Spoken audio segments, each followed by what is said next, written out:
friends, neighbors, and of course, the YouTube comments section. What's up, y'all? So, I feel like this summer, I've been drumming an awful lot. I just got a call yesterday to do another drum session.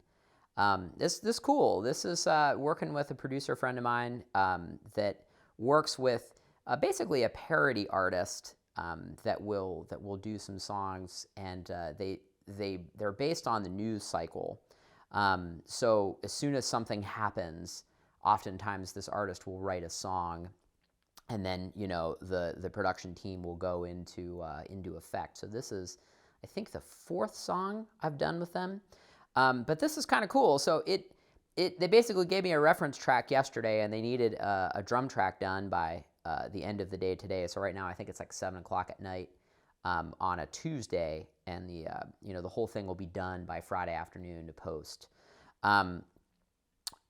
So I came up with this cool Mongoloid drum kit, and I know that this may not be the most riveting stuff in the history of the world for drums in a basement, but in the Drums in a Basement series, here's the next one.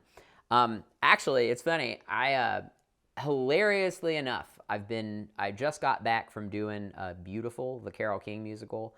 And if you missed that particular video, check the upper right-hand corner of your screen. But I purposely wasn't going to set anything up.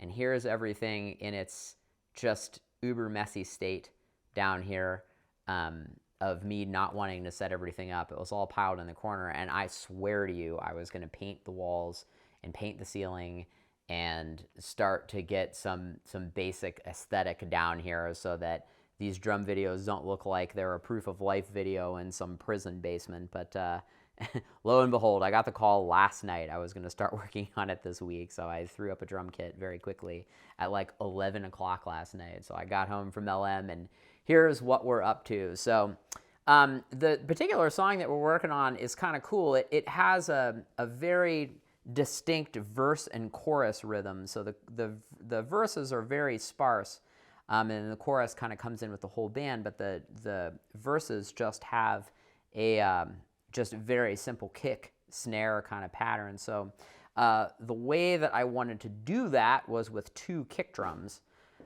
So I have a 20-inch kick drum on the side here, on the left-hand side for the verse, and then I have a 24-inch kick drum for the chorus. So the verse snare is this little 3-inch Piccolo snare, and then the chorus snare is the main snare, which is a 6.5 by 14. So although I have toms set up, the only toms I'm really hitting is, or I should say the only tom I'm hitting is the gong drum, just for a little bit of a chorus breakdown. So this is more of a pop production kind of song. So its miking is relatively sparse, though there are 12 channels of miking. There's going to be a lot of pre-production that I'm going to have to deliver as far as like samples and things like that. Basically it's standard miking for everything. The kick drum here, this has an Audix D6 in it. I am not really... Oh, actually, hang on. This is the producer calling to see if he approved my track. Stand by. Okay, sorry, welcome back.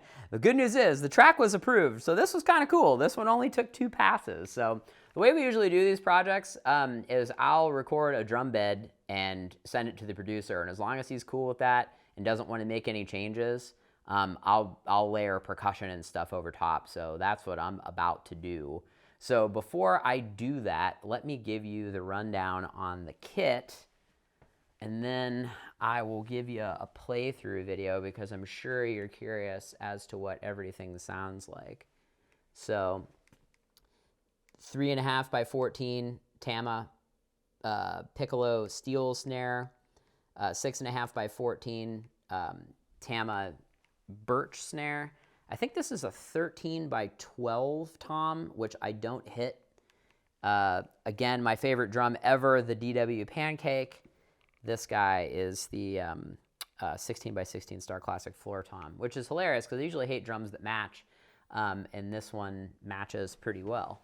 So cymbal-wise, I think this is just a thin crash. This is traditional, Paiste traditional thin crash. This is a dark energy. And then I've got a Paiste 21-inch ride. And this is another Paiste traditional. And this is, I think, a medium heavy ride. So I've got a couple cymbals that have been cracking. So I've been kind of entertaining a traditional crash that's 20 inches. Any drummers out there, let me know if you guys play 20-inch crashes. I'm kind of interested in that. The traditional stuff is amazing. I got this from Nelson Drum Shop in Nashville. I was out with Spirit, and we stopped in there. But it's so thin. It's like I don't hit very hard, and there's already a couple of dents in it, and it was $450. Yowza. So the way that I'm doing the double kicks are, I just have a single kick pedal that's my main kick, and then my verse kick is just the slave side of a double pedal, which, yikes, I'm now realizing how squeaky that is, so I gotta fix that. But anyway, this is the drum kit. I'm gonna record some percussion. And then we'll get back. Oh, I guess mics. I guess we didn't talk about mics. Snare is an M88, Beyer M88. This is for, I like the M88 for toms and kick drums. It's just such a good all-around mic. If you're looking for like a nice dynamic microphone to get that's smaller than a 421, the M88's great. It's anything you stick it on, it's amazing. But since the snare is so deep on this one, I just wanted a little bit more dynamic range. Does it matter? Probably not. Would a 57 be fine? Sure. I have a 57 on the snare, on the side snare, which again, just to show you some placement on this, it is right at the rim. And this is just so that I get more of the low end, if that's such a thing on a drum that's that small, because I do want the attack to come from the overheads, which are super off axis. Hi-hat, SM81, like the hi-hat microphone. Here is where the Beyer is on the snare. Actually, I remembered to bring my gimbal home to this, so it's like an actual camera versus my phone, which is what I usually do this on. 421 on the tom that I don't hit. 421 on the other tom that I don't hit. My overheads, I'm using 4050s, the Audio-Technica 4050, the workhorse of microphones in cardioid so that we don't get that much rafter. And then for room mics, I have AKG 451s that are arranged in an XY that are relatively centered on the kit. This camera is not showing that correctly. That's a bit of an optical illusion because I have a fisheye lens on it. But okay, enough yakking. I've got to record percussion, and then I'll re-record the drum track that is that's produced so that the AI algo stuff doesn't ding me for copyright, and it also doesn't out who the artist is.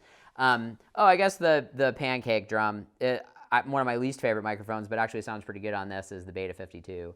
So this is a cool view with this pseudo double kick that's happening right here. So anyway, here's the playthrough. Thanks for stopping by. Catch you guys on the next one. Bye.